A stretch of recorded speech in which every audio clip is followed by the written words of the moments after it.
Oke, assalamualaikum warahmatullahi wabarakatuh. Kita lanjutkan, ini adalah pertemuan terakhir mata kuliah lapangan terbang. Jadi setelah ini kalian pelajari kembali ya semua bahan-bahan yang sudah saya sampaikan. Kemudian kalau ada pertanyaan ya bebas, dan tugas-tugas itu mohon dikerjakan. Ya kalau nggak jelas silahkan tanya ya, jangan ragu untuk bertanya. Yang saya berikan ini adalah konsep-konsep umum saja, sehingga kalau misalkan kalian memiliki materi-materi ataupun pengetahuan tentang lapangan terbang, bisa di-share melalui Google Classroom ataupun di WhatsApp group. Oke, pembahasan yang terakhir di sini yang masih belum tersampaikan ya, itu adalah terkait dengan proses gedung terminal atau pada proses wilayah darat landside ya. Oh ya, jadi pertemuan ini ada 2 pertemuan, jadi nanti tolong diisi absennya. Itu ada 2 gitu ya, yaitu di pertemuan ke-13 dan pertemuan ke-14. Linknya terpisah, jadi mohon diperhatikan gitu ya. Jadi jangan cuma sekali isi absen langsung klik gitu ya, tapi lihat juga di Classroom apa yang belum. Oke. Di sini di landside itu memang tidak lagi kita berkaitan dengan sistem pergerakan pesawat, tapi yang kita perlukan di sini adalah pergerakan penumpang, di mana pergerakan penumpang ini menjadi salah satu titik utama. Jadi pelayanannya adalah pelayanan terhadap penumpang dan juga barang, surat dan barang gitu ya.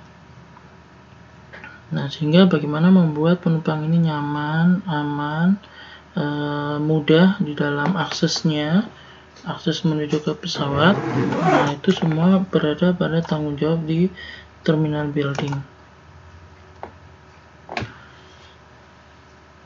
Tujuan adanya terminal bandara itu adalah memberikan daerah pertemuan antara penumpang dan cara jalan masuk kepada bandar udara guna memproses penumpang yang akan memulai ataupun mengakhiri perjalanan. Ini juga sama dengan kalau kita berkaitan dengan barang gitu ya. Bagian utama dari sistem terminal bandara itu adalah yang pertama sekali itu adalah jalan masuk atau access interface. Jadi di sini mulai pada aktivitas terminal bandara biasanya dimulai dari parkir atau saat masuk wilayah bandara. Ya ini karena sudah banyak sudah kredit ya. Kalau dulu ya orang langsung masuk belok langsung menuju ke pelataran bandara udara itu sendiri sebagai jalan masuk menuju ke bandara. Biasanya di sini sudah mulai dicek gitu ya.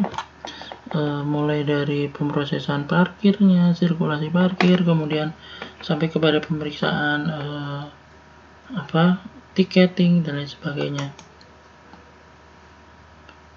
Nah, ini jadi mulai dari sistem pemrosesan, proses persiapan penumpang pada perjalanan udara, dan proses yang dimaksud adalah ya pelayanan seperti penjualan tiket langsung, kemudian lapor masuk bagasi check-in gitu ya, baggage, kemudian pengambilan bagasi ini bagi penumpang yang mendarat, kemudian pemesanan tempat duduk atau proses check-in di situ, dan juga pelayanan pengawasan federal dan keamanan ya, seperti proses screening pada bagasi gitu ya, laser scanning yang ada di depan, ataupun pemeriksaan tiket harus sesuai atau tidak dan lain sebagainya. Kemudian yang bagian berikutnya adalah pertemuan dengan pesawat. Ini adalah dimulai dari kargo yang sudah didaftarkan di bagasi. Bagasi ya, ini bukan kargo, itu barang ya. Kalau penumpang itu ya bagasi, saat dia sudah check-in kan barang itu dimasukkan. Nah, ini muncul baru masuk sistem ke sini, flight interface. Proses dari dan menuju pesawat. Jadi ya seperti kalau orang itu habis dari check-in ya menuju ke waiting room. Perencanaan ini sama kayak kemarin disesuaikan dengan bagaimana master plan-nya, apakah perlu dikembangkan ataupun tidak. Ini apakah seperti di Jakarta ya harus dipisahkan terminal 1, terminal 2, terminal 3, atau ya kita penambahan aja terminalnya, memperluas terminal. Jadi ya seperti memperluas bangunan dan lain sebagainya. Apakah itu atau tidak, yaitu semua kebijakan dari kebijakan bandar udara terkait. Jadi ciri pokoknya itu adalah dari segi transisional dan dari segi operasional. Transisional yang tadi saya sudah bilang, pertemuan antara penumpang dan ataupun barang dengan pesawat gitu ya. Jadi proses pemrosesan barang ataupun penumpang menuju pesawat. Dan operasional itu ya operasional seperti pemeriksaan tiket, check-in dan lain sebagainya. Polanya ya, layouting dari terminal, design and engineering dan konstruksinya juga harus memperhatikan expansibility dan flexibility. Artinya ya kalau ada perubahan itu struktur dari bandara itu juga harus mampu untuk mengakomodasi hal-hal seperti ini gitu ya. Bagaimana dia kalau perluasannya, bagaimana juga kalau dia fleksibilitasnya. Kalau ada perubahan gitu ya, kayak seperti di Jakarta kan sering terjadi perubahan, adanya perubahan layout yang tadinya gate menjadi ada tempat belanja dan lain sebagainya. Itu semua dari terminal building harus mampu untuk mengakomodasi perubahan-perubahan yang sifatnya seperti itu. Jadi seperti ini ya, expansibility maksudnya dapat dirubah, diperluas dan ditambah. Bagian instalasi sedapat mungkin tidak dipindahkan dan pola penanganan bisa dirubah dengan mudah dengan biaya yang makin rendah. Sedangkan kalau fleksibilitas itu kemampuan gedung untuk menerima perubahan bentuk dan penggunaan interior. Ya, artinya pembagian ruangan yang tidak menanggung beban struktural dan kemungkinan pemakaian ruangan untuk maksud yang lain dari perencanaan sebelumnya. Jadi biasanya pada pembangunan terminal ini banyak sekali pembangunan sekat-sekat di dalamnya, bukan berupa dinding fix, yang artinya nanti pada saat ada perubahan itu mudah untuk dilepas dan mudah untuk menyambung. Ya, jadi ini juga terkait dengan daya tarik penumpang atau calon penumpang ataupun pengunjung itu di dalam ketika dia berkunjung di sebuah bandar udara.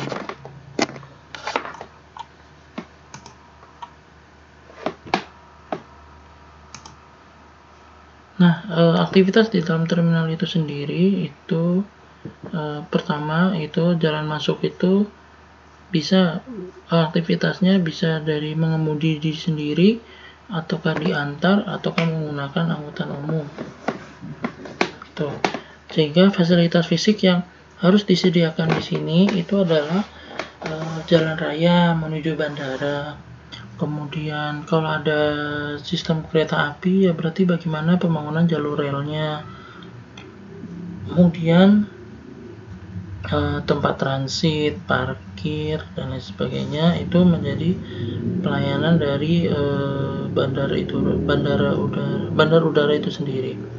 Kemudian setelah dari jalan masuk menuju ke pertemuan jalan masuk atau pemrosesan, yaitu peralatan untuk penumpang yang akan berangkat dan tiba menuju ke tempat parkirnya.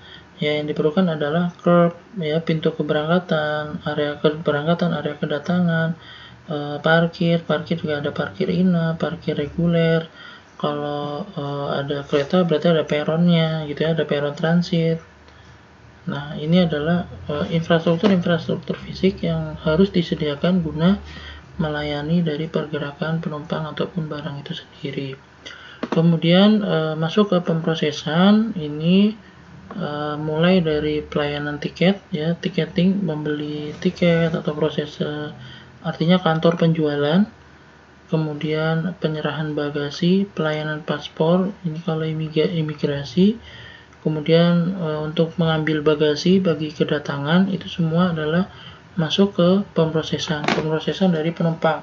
pada saat pemrosesan itu belum langsung penumpang segera naik ke pesawat, tidak, tapi ya secara administratif yang diperlukan ya seperti counter tiket, deposit bagasi, counter paspor, claim baggage, customs, dan segala macam terkait dengan administrasi penerbangan. Setelah administrasi ini beres, masuklah penumpang kepada pertemuan untuk menuju ke pesawat. Ya, artinya ya waiting room, hold room, ruang tunggu, mobile lounge, gateway, tangga atau rem, hingga sampai menuju ke pesawat. Sehingga Garbarata pun itu termasuk ke dalam infrastruktur pertemuan atau pemrosesan dari pesawat udara ini sendiri.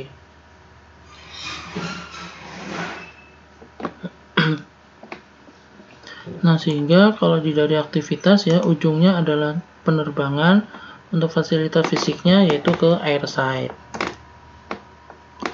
Nah, kegiatan di terminal ini sendiri juga wajib untuk melibatkan masyarakat sekitar, ya, pengusaha, pengelola, sehingga dapat berfungsi secara langsung, secara efisien dengan tingkat keselamatan yang tinggi dari sisi internal bandara. Inilah makanya kalau ada bandara dibangun di suatu tempat, itu warga sekitar bandara harus juga ikut andil ya di dalam operasional bandar udara itu sendiri, sehingga akan ada rasa memiliki gitu ya, sehingga tidak terus menerus terjadi konflik, karena konflik of interest itu biasanya timbul akibat adanya pihak-pihak yang tidak disertakan, padahal di situ pihak itu mungkin terkena dampak ya, ataupun memang ya punya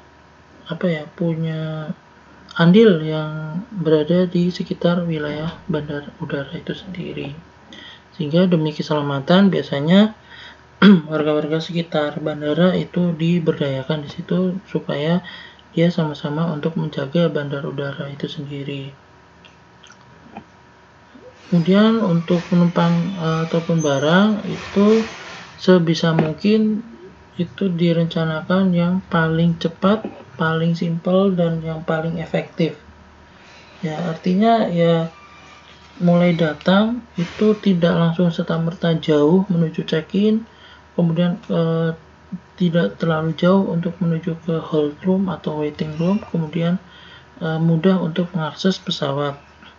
Biasanya kalau diperlukan memang jarak yang jauh akibat mungkin waiting room yang direncanakan memang banyak karena pergerakan pesawat juga tinggi, maka biasanya disediakanlah berbagai fasilitas-fasilitas, ya kan, seperti troli dan lain sebagainya, atau rem gitu ya. Rem itu yang tengah berjalan.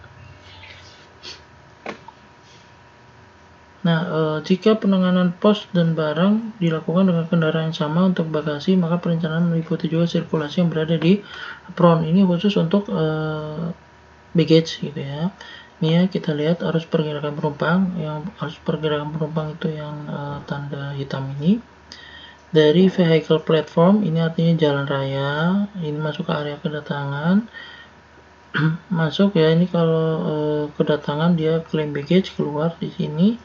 Kalau keberangkatan berarti dia masuk ke passenger service counter, ke tiket lobby gitu ya. Nah, kemudian ke proses check-in ke waiting room langsung ke pesawat. Sedangkan kalau barang itu mulai dari proses unloading masuk ke check-in, kemudian masuk ke dipisah-pisah kembali barangnya sesuai dengan tujuan dan diangkut oleh mobil untuk menuju ke pesawat itu sendiri. Sehingga manajemen apron itu untuk barang ini juga diperlukan supaya barang itu sendiri tidak terlalu lama untuk diproses menuju ke pesawat, dan juga sebaliknya ya, karena biasanya penumpang itu turun dulu, dia juga nggak mau baggage-nya terlalu lama ya, jadi claim baggage-nya ini dia juga harus memudahkan dari proses manajemen apron dalam angkutan barangnya, itu dalam angkutan bagasinya itu dapat keluar dengan mudah dan segera disalurkan ke penumpang kembali. Dan biasanya pada konsep operasional antara internasional dan domestik itu dipisahkan, karena biasanya kalau di luar negeri atau penerbangan internasional itu perlu penanganan khusus seperti custom dan juga immigration. Nah, sehingga ini tidak bisa serta-merta lalu digabungkan dengan arus domestik. Nah, sehingga maka kita tidak heran ada terminal khusus internasional, ada terminal khusus area domestik. Karena memang dia penanganannya berbeda. Sehingga sistem pengelolaan terminal itu ada dua, konsep terpusat, centralized concept, dan juga sesuai dengan unit operation concept. Konsep terpusat artinya semua aktivitas berada dalam satu bangunan. Penanganannya yang dilakukan oleh masing-masing maskapai penerbangan yang ada. Ini rata-rata seluruh bandara, terutama yang sifatnya kecil dan menengah, itu memakai konsep ini sehingga dia dapat menghemat semua sumber daya dari ruangan, personil maupun peralatan. Yang dimaksud kegiatan yang bisa disatukan itu di sini adalah proses ticketing, baggage handling, kegiatan transfer, sehingga bisa dilakukan oleh suatu organisasi saja. Jadi semua berada di satu wilayah. Jadi keuntungannya, pengaturan sederhana, jarak tempuhnya dekat, keamanannya relatif mudah, biaya murah, tapi kerugiannya identitas masing-masing maskapai terkadang tidak terlihat dengan jelas. Nah, karena kalau terpisah-pisah digabung-gabungkan, misalkan kalau misalnya jadwal maskapainya itu tidak bentrok, itu sih nggak masalah ya. Tapi kalau bentrok misalnya pada jam 15.30 itu ada pesawat Lion dan pesawat Citylink misalnya, sama-sama ya, walaupun rutenya beda, tapi jarak waktunya cuma sedikit ya, misalnya hanya 10 menit ya, 15.30 untuk Lion, 15.40 untuk Citylink, maka penumpang itu nanti akan kebingungan yang mana yang Citylink, yang mana yang Lion, karena identitas masing-masing maskapai itu tidak terlihat pada konsep ini. Jadi seperti ini ya. Ini airline A, airline B, airline C semua jadiin satu, sehingga akan susah untuk melakukan prediksi itu.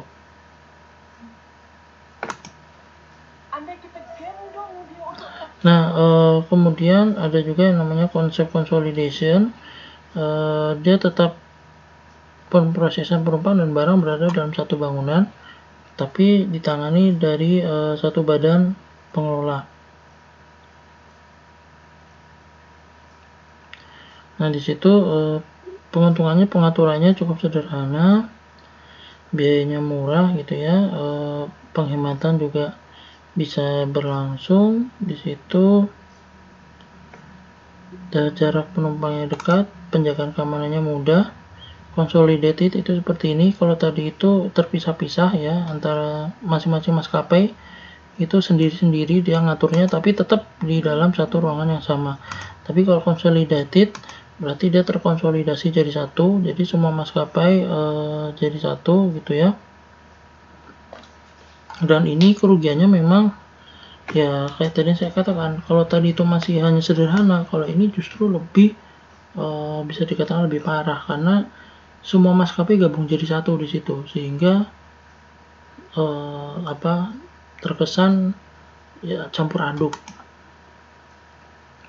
Maka muncullah konsep desentralisasi di mana setiap perusahaan mempunyai gedung terminalnya sendiri-sendiri, tapi risikonya yaitu pada lokasi interchange atau pada posisi transit atau transfer, jarak penumpang transfer menjadi jauh. Demikian juga untuk kendaraan di apron untuk bagasi, pos, dan barang. Konsolidasi kegiatan airline tidak bisa diterapkan untuk pelayanan penumpang dan bagasi. Ini desentralisasi ini misalnya terminal A itu untuk Lion, terminal B untuk Citylink, dan lain sebagainya. Nah, ini sudah diterapkan ya kalau di Bandara Udara Soekarno-Hatta itu konsepnya memakai konsep desentralisasi. Jadi semuanya itu punya unit gedungnya sendiri-sendiri, dan prosesnya juga tergantung dari maskapainya itu sendiri-sendiri. RNA itu sendiri mulai dari awal sampai akhir. Keuntungannya di sini pengaturannya lebih mudah karena sama-sama satu maskapai, sehingga tidak terjadi timpang tindih ya antar maskapai di situ. Identitasnya juga dapat terlihat dengan jelas. Jadi dari proses promosi ini juga akan jadi semakin tinggi gitu ya, terutama promosi dari maskapai tersebut. Tapi kerugiannya, biayanya mahal karena yang harusnya bisa disatukan terpisah atas maskapai masing-masing. Kemudian jarak tempuhnya juga semakin jauh. Kalau transit ya ini yang paling sering itu adalah penumpang kebingungan karena bisa jadi mereka rute awal menggunakan Lion, rute berikutnya memakai Citylink misalnya. Nah itu kan kalau beda terminal dia harus cari terminalnya mana, bagaimana akses ke sana dan lain-lain. Dan juga pemborosan ruang akibat kegiatan yang sama untuk setiap maskapai. Metode yang diterapkan untuk mengarahkan gerakan penumpang dan bagasi pada berbagai tingkat pada sirkulasi lalin ini harus berjalan dengan efisien. Sistem sirkulasinya ada dua, sistem horizontal dan sistem vertikal. Sistem horizontal yaitu konsep terminal linear, terdiri dari ruang tunggu bersama dan daerah pelayanan tiket dengan pintu keluar menuju langsung ke apron pesawat ini sendiri. Biasanya pada saat ini itu berjalan kakinya itu masih pendek ya, nggak terlalu banyak, nggak terlalu panjang untuk jalan masuknya, sehingga simple dan juga pengembangannya juga mudah dengan fleksibilitas yang tinggi di situ.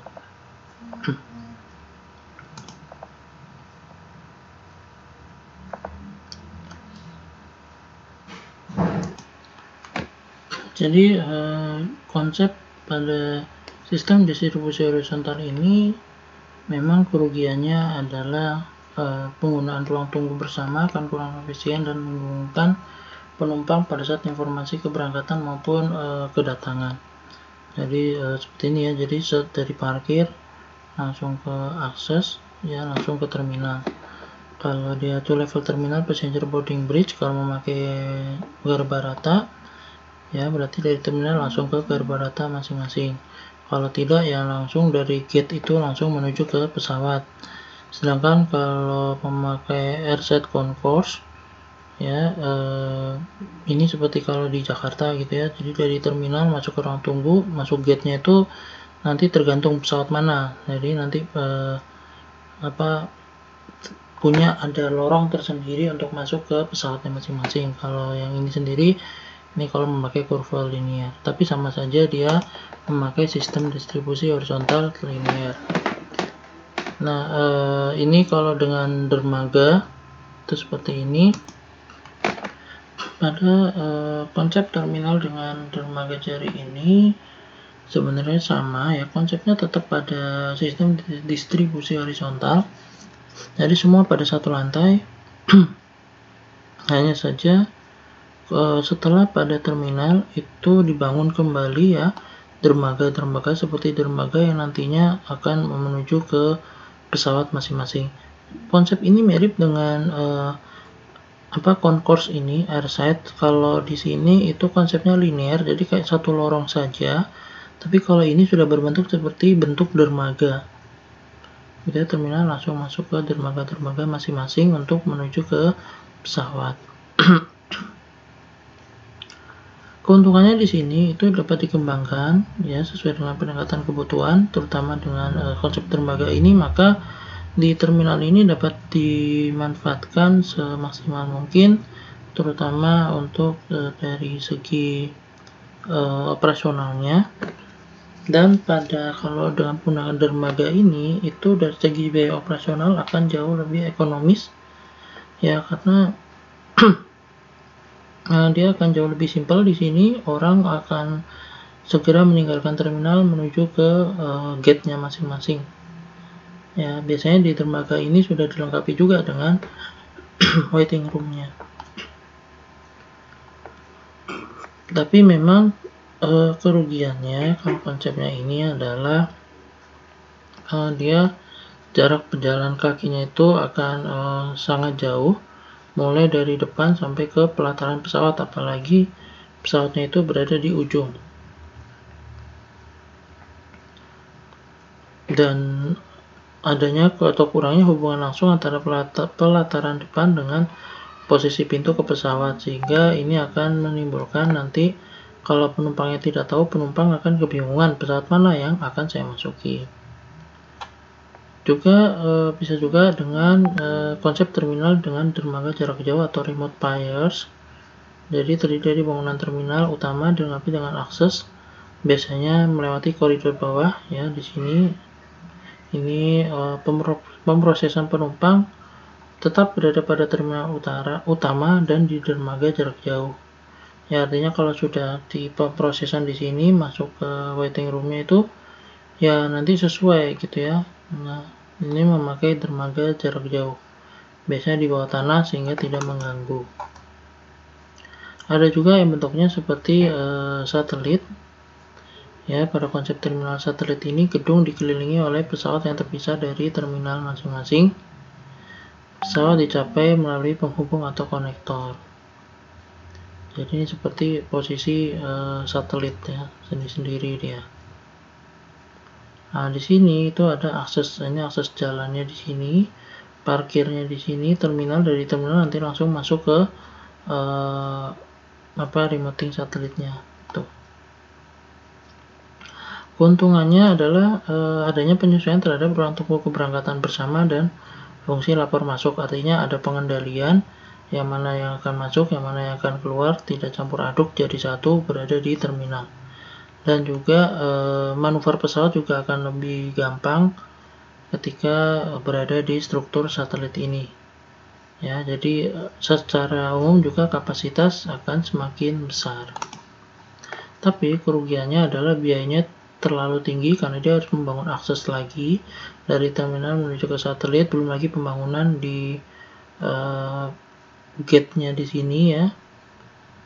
Dan perluasan satelit itu juga cukup sulit karena ini akan mempertimbangkan wilayah bandar udara itu sendiri, dan kalau untuk berjalan kaki juga sangat jauh ya. Kalau tidak ada alat bantu ya di sini itu biasanya hanya berupa terowongan atau lorong koridor ya, itu akan menimbulkan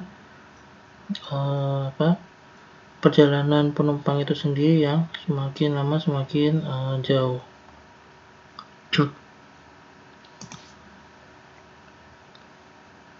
Nah, kemudian untuk konsep terminal transporter ini sama, letak pelayanannya terpisah dari terminal ya untuk menuju ke pesawat.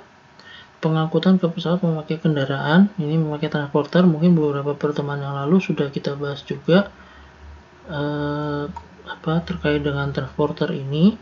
Biasanya melalui bis gitu ya, pesawat sudah berjejer satu-satu. Nah, pelayanan penumpang itu dari terminal masuk ke gate, nanti diantar oleh bis atau angkutan publik menuju ke angkutan khusus ya, bukan angkutan publik, angkutan khusus menuju ke pesawat yang akan dituju. Keuntungannya adalah pesawat itu bisa bermanuver tanpa bantuan di dalam dan di luar posisi parkir yang seharusnya, karena bebas di situ. Dan juga berkurangnya jarak perjalanan kaki karena dia dibantu oleh alat transporter. Hanya kerugiannya jarak perpindahan penumpang ya itu relatif jauh, dan juga biaya operasional akan bertambah akibat adanya kendaraan khusus yang mengangkut penumpang dari terminal menuju ke pesawat masing-masing.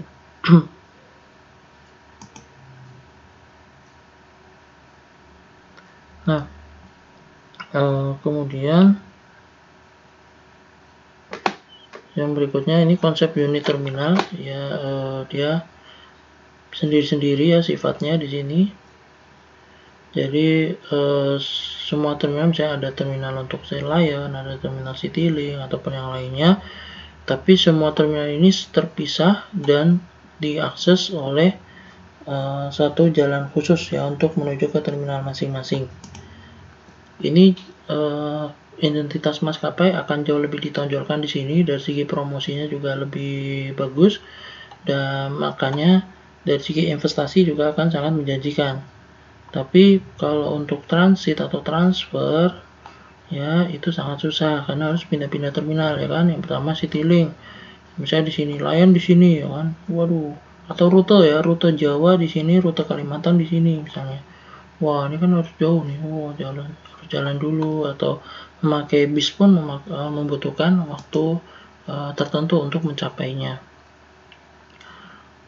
Jadi ada juga ini kalau ini kalau nggak salah saya sistem satu lantai per tingkat, yaitu semua kegiatan harus bongkar muat terjadi pada lantai yang sama.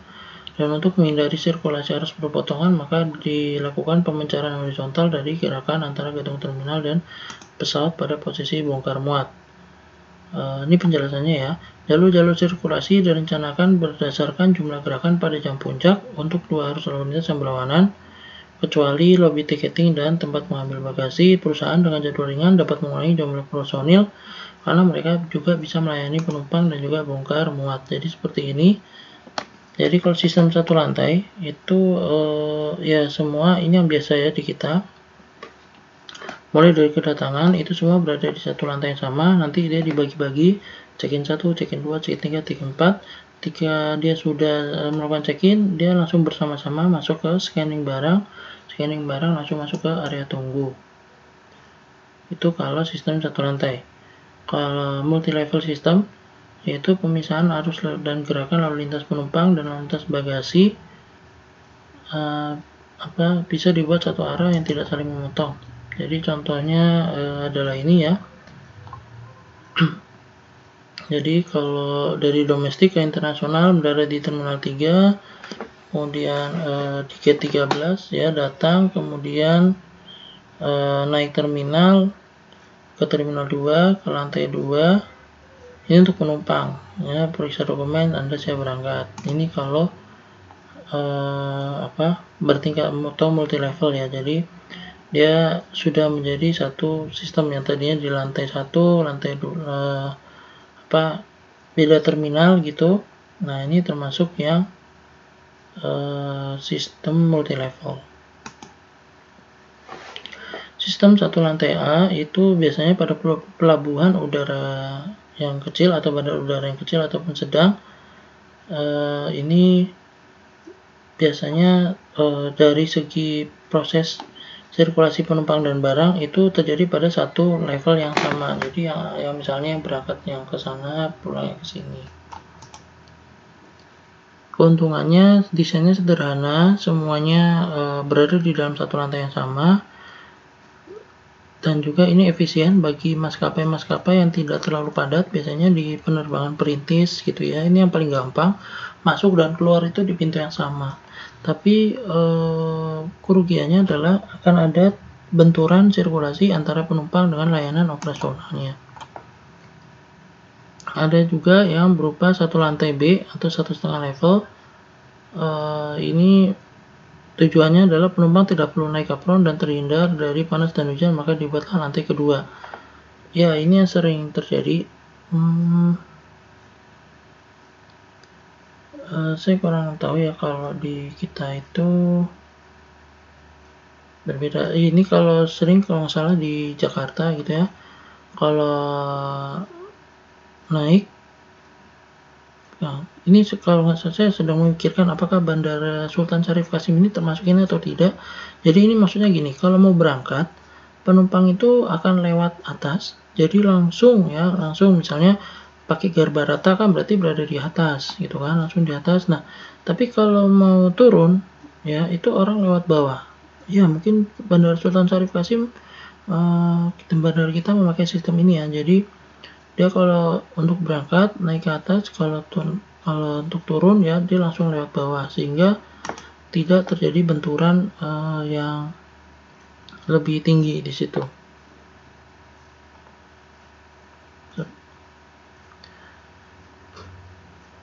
Nah, jadi ruang tunggu penumpang berada pada lantai 2 ya. Ini seperti di bandara kita, Bandara Sultan Syarif Kasim II. Jadi pada konsepnya di sini kalau penumpang mau naik pesawat itu penumpang akan di lantai 2, tapi kalau untuk turun dia berada di lantai 1. Keuntungannya lebih efektif ya untuk kedatangan dan keberangkatan, pemisahannya dapat dilakukan, komersialnya pun bisa difokuskan pada tingkat kedua.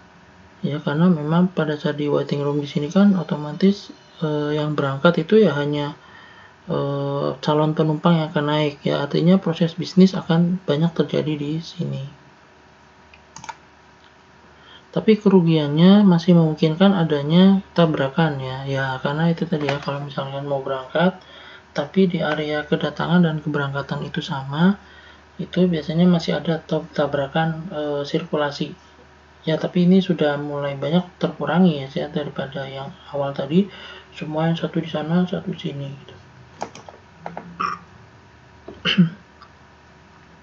Kemudian multiple level system ini arus penumpang dan bagasi yang datang dan berangkat dikelola pada lantai apron kendaraan yang sama dengan lantai tunggu. Apron level adalah satu lantai di bawahnya, maka perlu mekanisasi untuk membawa bagasi ke lantai atas ataupun sebaliknya. Jadi ini sebenarnya sama seperti tadi ya, multiple level system C, 2 level, di mana arus penumpang dan bagasi itu dikelola di lantai yang kedua ini.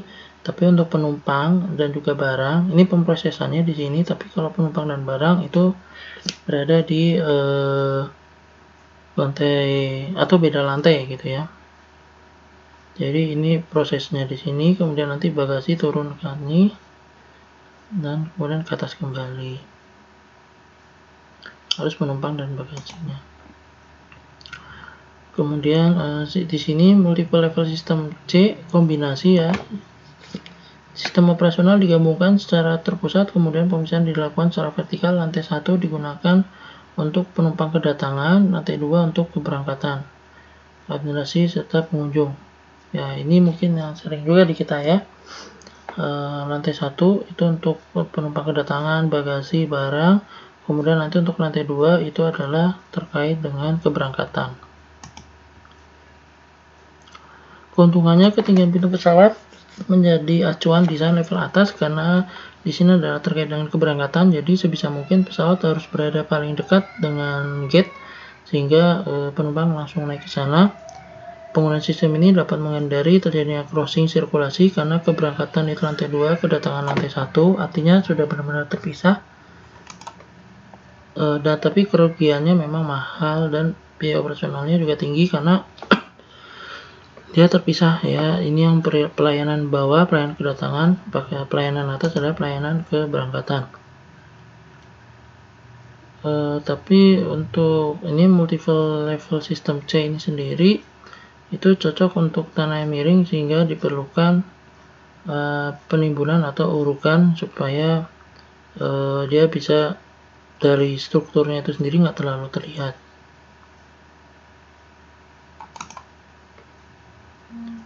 Kemudian untuk sistem D ini pengelolaan arus datang dan berangkat tidak dilakukan pada lantai yang sama, dan pemisahan ini berlangsung sejak vehicle apron kecuali di jalur atau daerah ruang tunggu. Ini hampir mirip sebenarnya, hampir mirip-mirip semua.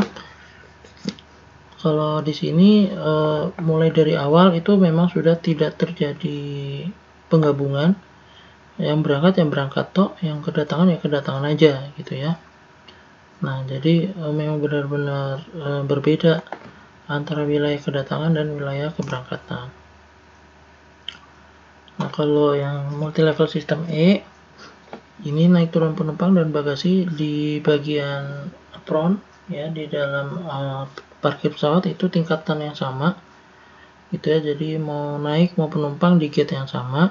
Jadi setelah penumpang check-in, maka arus penumpang naik dan berada di lantai yang sama dengan arus penumpang yang datang. Ini seperti multi level system yang B. Sistem ini sesuai untuk kegiatan yang pada di lantai apron pesawat, khususnya kegiatan arus bagasi dan kegiatan airline yang lainnya seperti itu. Dan untuk F, ini kalau kemiringan gerai tanah yang cukup besar, maka sistem ini bisa diandalkan. Sebenarnya sama gitu ya. Pengelolaan untuk penumpang berangkat dan datang itu berada di lantai 3, kemudian nanti di lantai 2 itu merupakan bisa jadi satu. Jadi ini ya, lantai 1 digunakan untuk penumpang kedatangan, barang dan bagasi, lantai 2 untuk pengoperasian penumpang keberangkatan, lantai atas untuk administrasi dan area komersial. Jadi ini check-in, waiting roomnya di atas, di sini kedatangan. Keuntungannya akan terhindar dari crossing circulation, dan pemisahan aspek fungsional juga dapat dilakukan karena administrasi kantor berada di atas dan pintu pesawat langsung bisa didekatkan pada level atas terminal. Kerugiannya, biayanya mahal, operasionalnya tinggi, transportasinya secara vertikal ya antar lantai, sehingga akan jauh lebih rumit untuk membagi dari kegiatan tersebut. Nah, jadi ini contohnya ya, ini terminal 1 itu check-in, level 2, terminal 2 itu ini juga untuk check-in juga. Ini terminal 1 level 3 ini ada di Changi Airport ya. Ini terminal 1 untuk di lantai 3 nya itu adalah check-innya. Ini dijelaskan kembali, sistem pemilihan penumpang ada yang berjalan kaki, dan kalau ditujukan untuk berjalan kaki, maka yang paling utama di sini jarak yang bisa dilalui adalah sekitar 200 sampai 250 meter. Kemudian kalau lebih dari itu digunakanlah kendaraan darat, angkutan khusus di situ. Tapi permasalahan akan timbul kalau terjadi padatnya sirkulasi yang berarti mempengaruhi aktivitas pesawat. Kemudian ada juga yang melalui garba rata. Sistem pemindahan penumpang itu sendiri lebih nyaman ya, jadi penumpang akan menuju ke pesawat melalui jembatan tertutup ya, dari gate langsung ke pada pintu pesawat. Dan terminal dan apron itu akan sangat bergantung dari sistem sirkulasi penumpangnya, dan letaknya harus dekat dengan terminal. Kalau penumpang diangkut menggunakan kendaraan, maka apron bisa diletakkan jauh dari terminal itu sendiri, dan tipe parkirnya akan berhubungan dengan gedung terminal dan cara manuver pesawat memasuki dan keluar dari pintu hubung. Parkir pesawat itu sendiri banyak tipenya. Ada tipe yang hidung ke dalam. Pesawat diparkir tegak lurus dengan gedung terminal gitu ya, dengan hidung pesawat, jaraknya sedekat mungkin agar penumpang dapat berjalan sendiri. Keuntungannya di sini adalah pada parkir pesawat ini kita ulangi lagi yang kemarin itu, tingkat kebisingannya rendah, memudahkan penumpang naik karena hidung pesawat terletak di dekat gedung terminal. Kemudian kerugiannya harus disediakan alat pendorong pesawat seperti yang saya jelaskan pada saat mata kuliah ini pada materi apron. Ini mungkin kita bisa lewatkan saja, silakan nanti dibaca kembali. Nah, aktivitas pada terminal penumpang itu terdiri dari penumpang itu sendiri, pengantar dan penjemput, dan karyawan. Jadi tidak semua bahwasanya kalau di terminal pesawat itu yang dilayani itu hanya penumpang saja. Kita harus menyediakan fasilitas-fasilitas untuk pengantar, penjemput, dan juga fasilitas karyawan terminal tersebut sendiri, karyawan maskapai, instansi pemerintah ya, karena ada petugas imigrasi dan sebagainya, dan juga karyawan-karyawan untuk perusahaan jasa lainnya seperti bank, kantor pos, toko, dan lain sebagainya. Barang sendiri pada aktivitas terminal ada dua, yaitu barang bawaan dan juga bagasi. Dan ini biasanya ada yang sistem langsung. Jadi turun dari pesawat langsung ini barang itu bisa langsung dilakukan berbarengan. Ada yang sifatnya bersilangan. Sistem ini digunakan pada ruangan yang kurang luas atau sempit, tapi pengawasannya tidak dapat dilakukan secara bersamaan, di mana yang pertama ini untuk yang akan naik pesawat, barangnya itu melewati di sini. Kalau yang satu lagi seperti ini.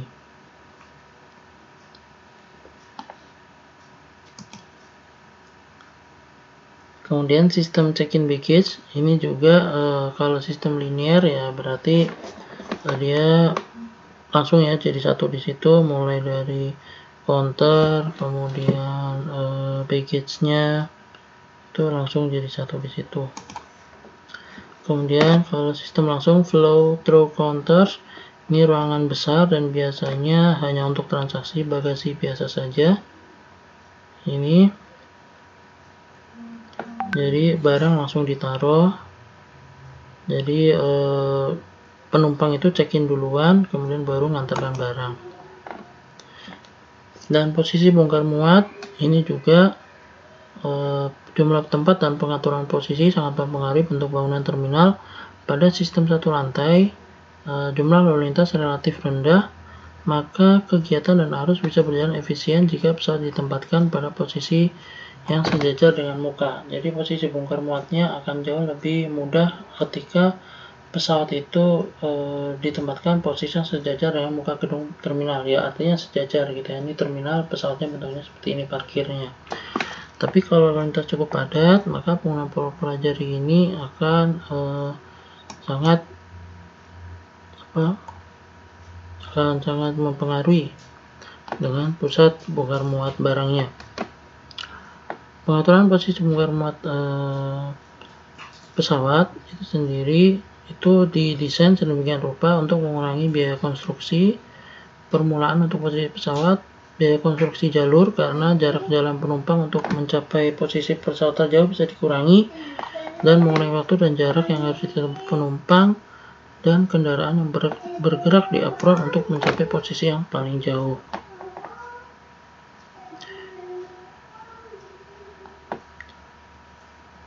Ya, ini contohnya, ini contoh desain terminal dari Bandara Minangkabau. Ini dari terminal, ya, area parkirnya, ini sisi udara, ini sisi darat. Ya, kita lihat di sini ya, jelas ya semua gedung itu sudah terpisah, tidak serta-merta misalkan tower, air traffic control, cargo semua berada di apron, tidak, tapi sudah langsung jadi satu pemisahan langsung, sehingga ini lebih mudah untuk menegaskan yang mana yang namanya airside, yang mana yang namanya landside.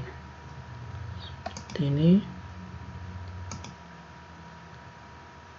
Ini kalau yang di Soekarno-Hatta, bandara tersibuk di Indonesia, dia letaknya pakai dermaga jet fires seperti ini ya.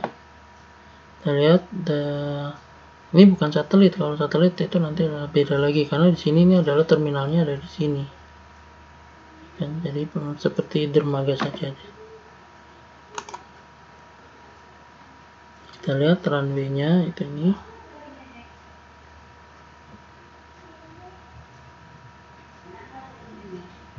Sorry, ini ya, sorry, ini runway-nya di sini.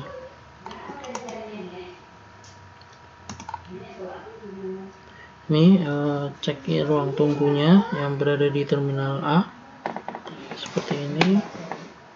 Ini kalau di Changi Airport, kita bisa lihat ya, bandara nomor 23 tersibuk di dunia, 25 juta penumpang per tahun. Itu gambarnya seperti ini ya, jauh lebih simpel karena memang di Singapura kan harus dibutuhkan wilayah yang tidak luas ya, seperti di Indonesia. Ini kita bisa lihat ya, ini penampakan dari dermaganya. Ini gate-nya, ini terminalnya. Ini kalau dilihat dari udara seperti ini. Ini runway-nya 1,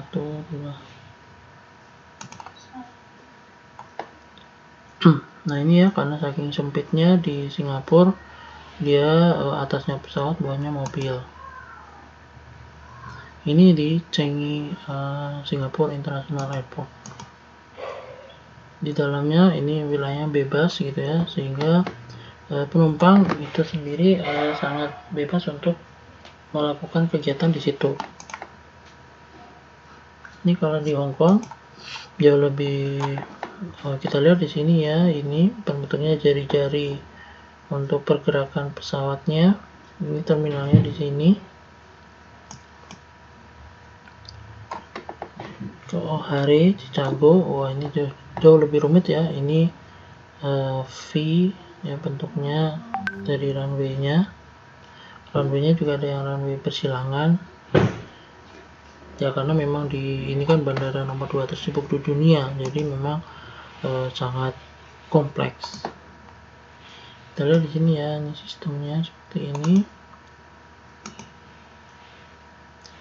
Ini yang bandara nomor 1 tersibuk di dunia, Hartsfield Jackson Atlanta International Airport. Runway-nya ada berapa nih? 1, 2, 3, 4, 5.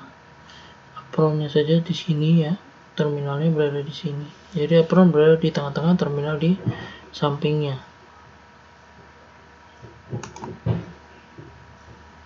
Nah, sini kita lihat di concourse airside-nya. Apronnya, parkir pesawatnya, ini taxiway-nya, ini runway-nya, terminalnya ada di sini. Ini sifatnya ada jalan khusus di bawah tanah yang menjembatani dari terminal menuju ke concourse masing-masing.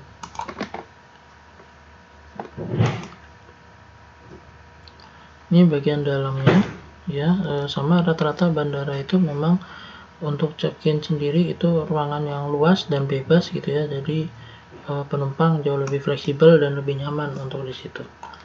Oke, demikian untuk pertemuan hari ini. Kalau ada pertanyaan ya silakan di Classroom maupun di WA Group.